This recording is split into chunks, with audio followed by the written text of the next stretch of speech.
Om Shanti 18 September 2024 प्रातः मुरली बाबा कहउछंती मिठे बच्चे तुमे माने हेउछ धरापृष्ठर चैतन्य तारका तुमको सारा विश्व को आलोक प्रदान करिबाकू हेब। तुमे माने हेउछ धरापृष्ठर चैतन्य तारका तुमको सारा विश्व को आलोक प्रदान करिबाकू हेब। प्रश्न शिव बाबा तुम मानकर काया को कांचन सदृश किपरि करूछंती? शिव बाबा तुम मानकर काया को कांचन सदृश किपरि करूछंती? उत्तर ब्रह्मा मां द्वारा तुमको ज्ञान रूपक क्षीरपान कराई तुमर आत्मा तथा शरीर को कांचन करि देउछंती। सेथिपाई तांकर महिमार गायन हेउछि त्वमेव माताश्च पिता। एबे ही तुमे माने ब्रह्मा मां द्वारा ज्ञानर दुग्धपान करुछ जहा द्वारा तुमर सबु पाप कटिजिब। तुमे आत्मा माने कांचन अर्थात सुवर्ण तुल्य होइजिब। ओम शांति। आत्मिक पिता बसी तुम मानकु बुझाउछंती जेमिति आकाशरे तारा माने अछंती सेमिति तुम मानक पाई मध्य गायन हेउछि तुमे माने धरित्रीर तारका। सेही तारा मानकु नक्षत्र देवता कुहा जाए किंतु वास्तव रे सेमाने तो देवता नुहंती। तुमे माने ही सेही तारा मानक ठारू महान बलवान अट काहींकिना तुमे तारका माने सारा विश्व को आलोकित करूछ। तुमे माने देवता हेबाकू जाउछ तुमर ही उत्थान एवं पतन हेउछि सेही तारा माने तो पृथ्वी रंगमंच को आलोकित करिबा पई आलोक देउछंती। तांकु देवता बोली कुहा जाई परिबो नाही। तुमे माने ही देवता हेउछ। तुमे ही सारा विश्व को आलोकित करूछ। एबे तो सारा विश्व रे घोर अंधकार खेली जाईछि समस्ते पतित होई जाईछंती। एही समय बाबा तुम मिठा मिठा संतान मानकु देवता करिबा पई आसुछंती। दुनियार मनुष्य माने तो समस्तंकु देवता बोली भाबुछंती। सूर्य को मध्य देवता कहउछंती। केउ केउ स्थान रे सूर्य चिन्हर पताका लगाउछंती एवं निजको सूर्यवंशी बोली कहउछंती। वास्तव रे तुमे माने ही सूर्यवंशी अट। तेणु बाबा आसी तुम मानकु बुझाउछंती। भारत वर्तमान घोर अंधकार भितरे रहिछि। भारत को पुणी आलोकित करिबाकू पड़िबो। सेथिपाई बाबा तुम मानकु ज्ञान देउछंती। तुमे माने अज्ञान निद्रा रे सोई पड़िथिल। बाबा आसी तुम मानकु जागृत करूछंती। कहउछंती ड्रामार प्लान अनुसार प्रतिकल्प रे पुरुषोत्तम संगम जुगरे भारत को मु आसुछि। एही पुरुषोत्तम संगम जुग विषय रे कोनसी शास्त्र रे उल्लेख करा जाई नाही। एही जुग को एबे तुमे पिला माने ही जानुछ। तेणु तुमे माने देवता हेउछ। तुम मानक पाई ही कुहा जीव नक्षत्र देवताय नमः। एबे तुमे पूजारी रु पूज्य हेउछ। सेठारे सत्य जुगरे तुमे पूज्य हेउछ। एही कथा को मध्य भल भाबरे बुझिबाकू हेब ना। एहा को ही आत्मिक ज्ञान कुहा जाए। एथिरे केबे कहा सहित लड़ाई हुए नाही। एठारे शिक्षक साधारण रीति रे पाठ पढ़ाउछंती एवं पिला माने मध्य साधारण रीति रे पढ़ुछंती। एथिरे केबे कोनोसी लड़ाई रे कथा कुहा जाउ नाही। ये कोन निजको भगवान बोली कहउछंती। तुमे पिला माने जानिछ हमकु निराकार शिव बाबा ही पढ़ाउछंती। तांकर निजर शरीर नाही। से कहउछंती मु एही ब्रह्मा को शरीर को धार सूत्र रे नेउछि। भागीरथ शब्द काहींकी कुहा जाए काहींकी ना ये बहुत भाग्यशाली रथ अटंती जिए कि विश्वर मालिक हेउछंती। तेबे भागीरथ हेले ना सबुर अर्थ को जानिबा आवश्यक ना। एहा हेउछि सबुठारु उच्च ज्ञान। दुनिया रे तो केवल मिथ्या ही मिथ्या कहउछंती। कथारे अछि ना सत्यर नौका। आजिकाली तो अनेक प्रकारर भगवान बाहरिलेनी। निजको तो छाड़ किंतु पत्थर कंकड़ को मध्य भगवान कही देउछंती। भगवान को केते कोन कही देइछंती। बाबा बसी तुम मानकु एभଳି बुझाउछंती जेमिति लौकिक पिता निज पिला मानकु बुझांती। किंतु लौकिक पिता पिता सहित शिक्षक एवं गुरु होई परिबे नाही। प्रथमे पिता पाखरे जन्म हुए तापरे टिकिए बड़ होला परे पाठ पढ़िबा पई शिक्षकंकर आवश्यकता हुए। पुणी 60 वर्ष पर गुरुंकर आवश्यकता हुए। किंतु एठारे तो जणे ही पिता शिक्षक सतगुरु अटंती। सीए कहउछंती मु हेउछि तुम आत्मा मानकर पिता। पाठ आत्मा ही पढ़ुछि। आत्मा को आत्मा कुहा जाए ना, बाकी शरीरर अनेक नाम रहिछि। विचार कर, यह हेउछि बेहदर नाटक। वर्तमान जहा सबु हेउछि से सबु पूर्व प्रस्तुत। एथिरे कौनसी नुआ कथा नाही। यह अनादि पूर्व प्रस्तुत ड्रामा जहाँकि घूरी चलीछि। एठारे समस्त आत्मा पाठधारी। तेबे आत्मा केउठी रहुछि? तेबे कहिबा आमे आत्मा माने निज घर परम धाम रे रहुछु, पुणी एठाकू बेहदर पाठ करिबा पई आसुछ। किंतु बाबा तो सर्वदा सही ठारे ही रुहंती। सीए केबे पुनर्जन्म रे आसंती नाही। एबे तुम मानकू सही रचयिता पिता निजर एवं रचना सार कथा सुनाउछंती, जहा द्वारा तुमे पिला माने स्वदर्शन चक्रधारी हेउछ। एहार अर्थ को अन्य माने बुझी परिबे नाही, कारण से माने विष्णु को स्वदर्शन चक्रधारी बोली मने करूछंती। किंतु एठारे मनुष्य को काहेकि स्वदर्शन चक्रधारी कुहा जाउछि एकथा तुमे माने जानिछ।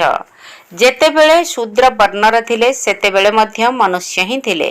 एबे मध्य मनुष्य माने ही ब्राह्मण हेउछंती, पुणी देवता माने मनुष्य हेबे। किंतु चरित्र बदली जीव। जेतेबेले रावण आसुछि तुमर चरित्र केते बिगिड़ी जाउछि, किंतु सत्य जुगरे एही विकार रहिब नाही। वर्तमान बाबा तुमको अमर कथा सुनाउछंती। भक्ति मार्ग रे तुम अनेक कथा शुणिथिब। सेमाने कुहंती अमरनाथ पार्वती को कथा सुनाइले। तेबे पार्वती को शंकर सुनाइबे ना, शिव किपरि सुनाइबे? सही कथा अर्थात कहानी को सुनिबा पई केते असंख्य मनुष्य माने जाइथांती। सही भक्ति मार्गर कथा बाबा आसी तुम मानकू बुझाउछंती। बापा एमिति केबे कहू नाहंती जे भक्ति खराब जिनिस ना, सी अनादि ड्रामार रहस्य को बुझाउछंती। एबे बाबा कहउछंती प्रथमे निजको आत्मा निश्चय कर। एहा ही मुख्य कथा। भगवान वाच मन मना भव। तेबे यार अर्थ कण? बाबा आसी एही ब्रह्मा को मुख द्वारा तुम मानकू सुनाउछंती। तेणु यांकू गो मुख कुहा जाए। एक कथा मध्य बुझाइछंती तुमे ही माता तुमे ही पिता, यांको ही कुहा जाए। तेबे एही मातांक माने ब्रह्मांक द्वारा तुमको पोष्य रूपे ग्रहण करिछंती। शिव बाबा कहउछंती एही ब्रह्मा मुख द्वारा मु तुम पिला मानको ज्ञान दुग्ध पान कराउछि, जहा द्वारा तुमर सब पाप भस्म होई जाउछि एवं आत्मा कंचन होई जाउछि। तेणु शरीर मध्य तुमको कंचन बा पवित्र मिलुछि। आत्मा माने संपूर्ण पवित्र कंचन होई जाउछंती, पुणी धीरे धीरे सीढ़ी रे तळकू खसुछंती। एबे तुमे माने बुझी गलणी जे आमे आत्मा माने जेतेबेले पवित्र थिलु सेतेबेले शरीर मध्य पवित्र थिला। पुणी ड्रामा अनुसारे 84 जन्मर चक्र रे आसिलु। एबे आउ पवित्र नाहु। एबे तो 9 क्यारेट ही कुहाजिब। शेषरे अल्प किछि अंश रहुछि, संपूर्ण खाली बोली कुहाजिब नाही। किछि किछि शांति रहुछि। बाबा तार उदाहरण मध्य बताई देइछंती। लक्ष्मी नारायण हेउछंती प्रथम नंबर उदाहरण। एबे तुम बुद्धि रे सृष्टि चक्रर सारा ज्ञान आसी गलानी। तुम पाखरे बाबांक परिचय मध्य अछि ना। बाबा तुमको पवित्र हेबार उपाय बताउछंती। आत्मा रे जे खाद रहिछि ताहा किपरि बाहरिबो सेति पई जोगर यात्रा सिखाउछंती। एहा को ही कुहा जाय युद्ध क्षेत्र। तुमे माने प्रत्येक आत्मा एही युद्ध क्षेत्र रे जणे जणे स्वतंत्र सेना। तेणु प्रत्येक आत्मा जेते चाहिबो सेते पुरुषार्थ करि परिबो। तेबे पुरुषार्थ करिबार काम विद्यार्थी मानकर। केउठाकु भी जाओ परस्पर को सावधान करी चाल। कुह मन मना भव। शिव बाबा स्मृति रे अछंती। प्रत्येकंकु एही इशारा देबाकू हेबो। बाबांकर पाठ पढ़ा ही इशारार। सेति पई बाबा कहउछंती गोटे सेकेंड रे काया कंचन होई जाउछि। मु तुम मानकू विश्वर मालिक करि देउछि। बाबांकर संतान होईगल अर्थात विश्वर मालिक होईगल। पुणी विश्व रे राजत्व करिवो। କିନ୍ତୁ ସେଠାରେ ଉଚ୍ଚ ପଦ ପ୍ରାପ୍ତ କରିବା ପାଇଁ ହେଲେ ପୁରୁଷାର୍ଥ କରିବାକୁ ହେବ। ବାକି ବାବା ତ ଗୋଟିଏ ସେକେଣ୍ଡରେ ଜୀବନ ମୁକ୍ତି ଦେଉଛନ୍ତି। ଏହା ତ ସତ କଥା ନା। ପୁରୁଷାର୍ଥ କରିବା ପ୍ରତ୍ୟେକଙ୍କ ଉପରେ ନିର୍ଭର କରେ। ତୁମେ ଯଦି ବାବାଙ୍କୁ ମନେ ପକାଇ ଚାଲିବ ତେବେ ତୁମର ଆତ୍ମା ଏକଦମ ପବିତ୍ର ହୋଇଯିବ, ସତ୍ତ୍ୱ ପ୍ରଧାନ ହୋଇଯିବ ଏବଂ ସତ୍ତ୍ୱ ପ୍ରଧାନ ଦୁନିଆର ମାଲିକ ହୋଇଯିବ। ତୁମେମାନେ କେତେ ଥର ତମଃ ପ୍ରଧାନରୁ ସତ୍ତ୍ୱ ପ୍ରଧାନ ହୋଇଛ। ଏହି ଚକ୍ର ଘୂରି ଚାଲିଛି, ଯାହାର କେବେ ଅନ୍ତ ହୁଏ ନାହିଁ। ବାବା ଆସି ତୁମମାନଙ୍କୁ କେତେ ଭଲ ଭାବରେ ବୁଝାଉଛନ୍ତି। କହୁଛନ୍ତି, ମୁଁ କଳ୍ପ କଳ୍ପ ଆସୁଛି। ତୁମେ ପିଲାମାନେ ମୋତେ ଏହି ଛି ଛି ଦୁନିଆରେ ନିମନ୍ତ୍ରଣ ଦେଉଛ। ତେବେ କିଭଳି ନିମନ୍ତ୍ରଣ ଦେଉଛ? କହୁଛ ଆମ ପତିତମାନଙ୍କୁ ଆସି ପବିତ୍ର କର। ବାଃ, ତୁମର ନିମନ୍ତ୍ରଣ। କହୁଛ ଆମକୁ ଶାନ୍ତିଧାମ ସୁଖଧାମକୁ ନେଇଯାଅ। ତେବେ ମୁଁ ତୁମର ଆଜ୍ଞାଧୀନ ସେବକ ହେଲି ନା। ଏହା ମଧ୍ୟ ଡ୍ରାମାର ଖେଳ। ତୁମେମାନେ ଜାଣୁଛ ଆମେ ହିଁ କଳ୍ପ କଳ୍ପ ସେହି ପାଠ ପଢୁଛୁ ଏବଂ ପାଠ ବଜାଉଛୁ। ତେବେ ଆତ୍ମା ହିଁ ପାଠ ବଜାଉଛି ନା। ଏଠାରେ ବସି ବାବା ମଧ୍ୟ ଆମ ଆତ୍ମାକୁ ହିଁ ଦେଖୁଛନ୍ତି, ତାରାଗଣକୁ ଦେଖୁଛନ୍ତି। କେତେ ଛୋଟ ଆତ୍ମା। ଯେମିତି ଆକାଶରେ ତାରକାମାନେ ଝିଲମିଲ କରିଥାନ୍ତି। କେହି କେହି ତାରକା ବହୁତ ଉଜ୍ଜଳ, ଆଉ କେହି କେହି ତାରକା ମିଞ୍ଜି ମିଞ୍ଜି ଦେଖାଯାଉଛି, ଆଉ କେହି କେହି ଚନ୍ଦ୍ରମାର ନିକଟତମ ହୋଇଥାନ୍ତି। ତୁମେମାନେ ମଧ୍ୟ ଯୋଗ ବଳ ଦ୍ୱାରା ପବିତ୍ର ହେଉଛ ଏବଂ ଆଲୋକ ପ୍ରଦାନ କରୁଛ। ବାବା କହୁଛନ୍ତି ତୁମମାନଙ୍କ ଭିତରେ ଯିଏ ଭଲ ନକ୍ଷତ୍ର ତାଙ୍କୁ ଫୁଲ ପ୍ରଦାନ କର। ପିଲାମାନେ ମଧ୍ୟ ପରସ୍ପରକୁ ଜାଣିଛନ୍ତି ନା। ବାସ୍ତବରେ ତୁମମାନଙ୍କ ଭିତରେ କେହି କେହି ବହୁତ ତୀବ୍ର ପୁରୁଷାର୍ଥୀ ଥାନ୍ତି, ଆଉ କେହି କେହି ପିଲା ସାଧାରଣ ପୁରୁଷାର୍ଥୀ ଥାନ୍ତି। ସେହି ତାରକା ବା ଆତ୍ମାମାନଙ୍କୁ ଦେବତା କୁହାଯାଇପାରିବ ନାହିଁ। ତୁମେମାନେ ମଧ୍ୟ ମନୁଷ୍ୟ ହିଁ ଅଟ। କିନ୍ତୁ ତୁମ ଆତ୍ମାକୁ ବାବା ପବିତ୍ର କରି ବିଶ୍ୱର ମାଲିକ କରୁଛନ୍ତି।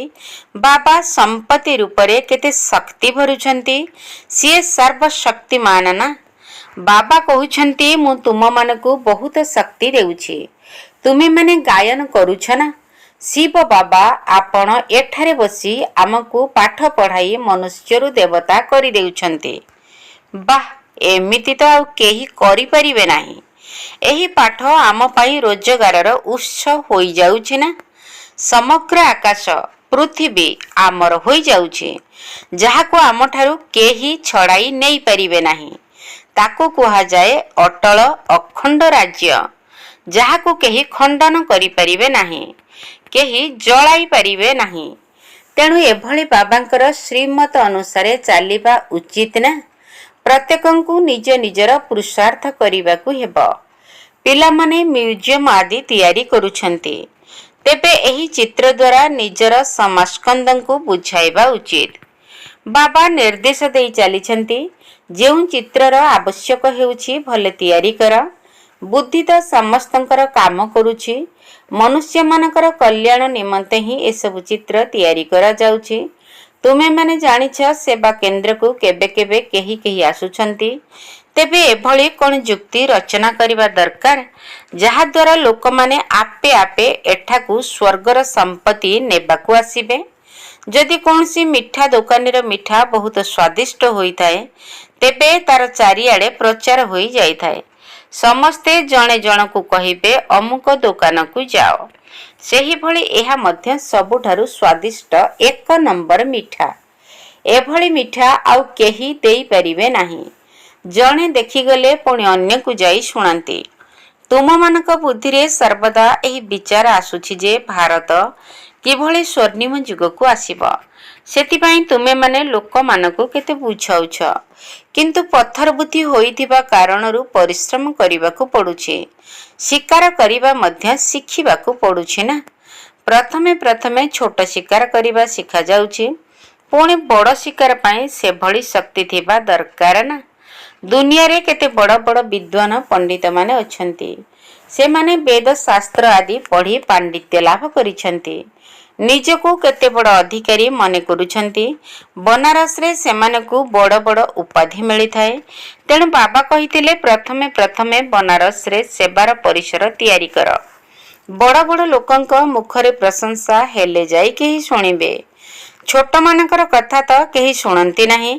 विज्ञ लोक मानकु बुझाइबाकु हेबो, जेउ माने कि निजकु शास्त्रर अधिकारी बोली कहउछंती। निज नाम रे केते बड़ बड़ उपाधि रखिथांती।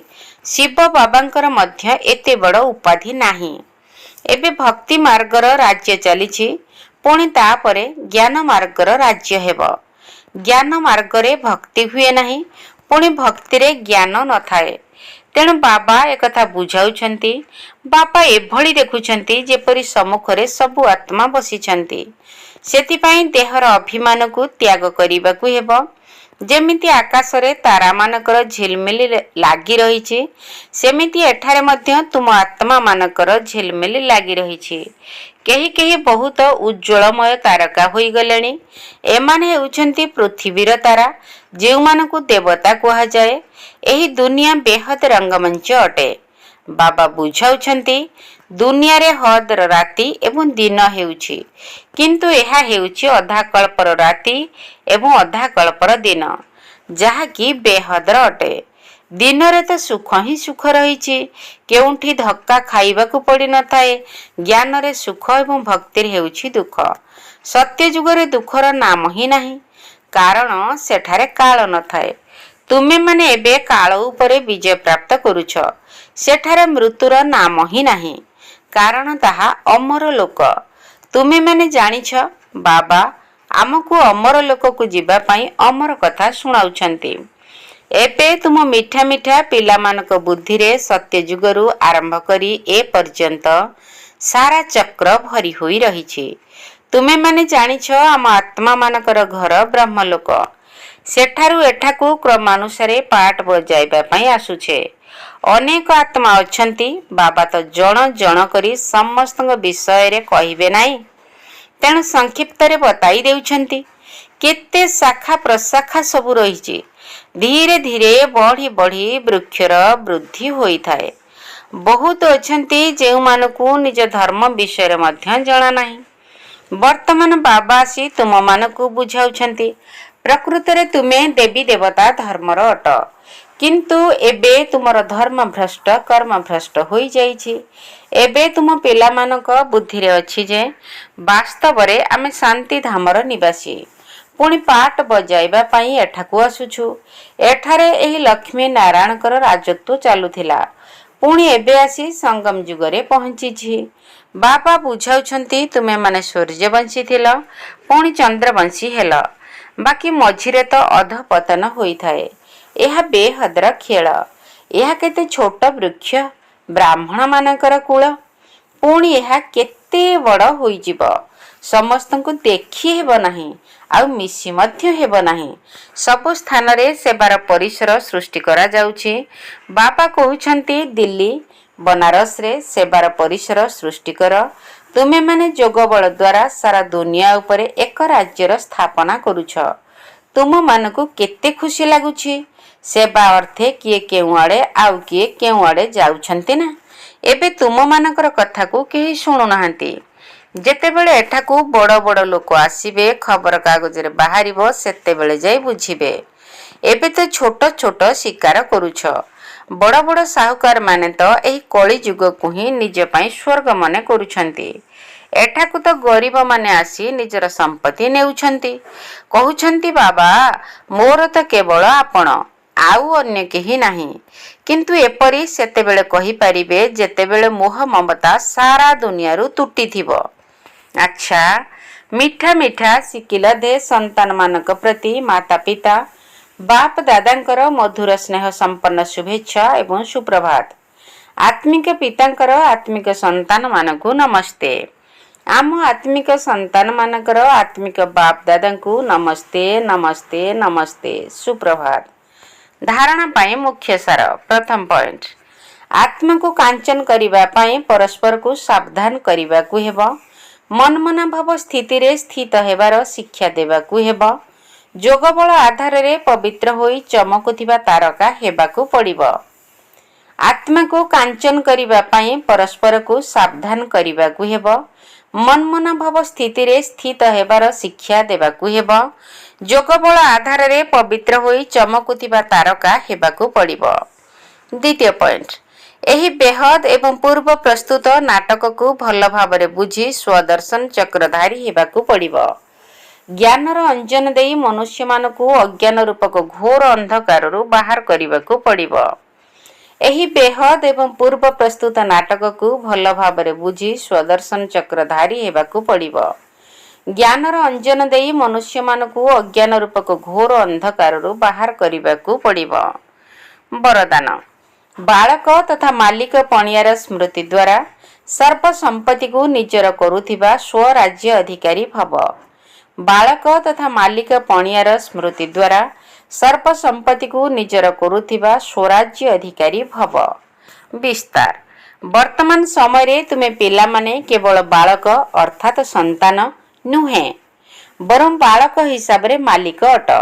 ଗୋଟିଏ ହେଲା ସ୍ୱରାଜ୍ୟ ଅଧିକାରୀ ହିସାବରେ କର୍ମେନ୍ଦ୍ରିୟ ଗୁଡ଼ିକର ମାଲିକ, ଦ୍ୱିତୀୟରେ ବାବାଙ୍କର ସମ୍ପତ୍ତିର ମଧ୍ୟ ମାଲିକ ଅଟ। ଯେହେତୁ ସ୍ୱରାଜ୍ୟ ଅଧିକାରୀ ଅଟ, ତେଣୁ ସ୍ୱର ଅର୍ଥାତ୍ ନିଜର ସମସ୍ତ କର୍ମେନ୍ଦ୍ରିୟ ଗୁଡ଼ିକ ତୁମର ଆଦେଶ ଅନୁସାରେ ଚାଲିବା ଦରକାର।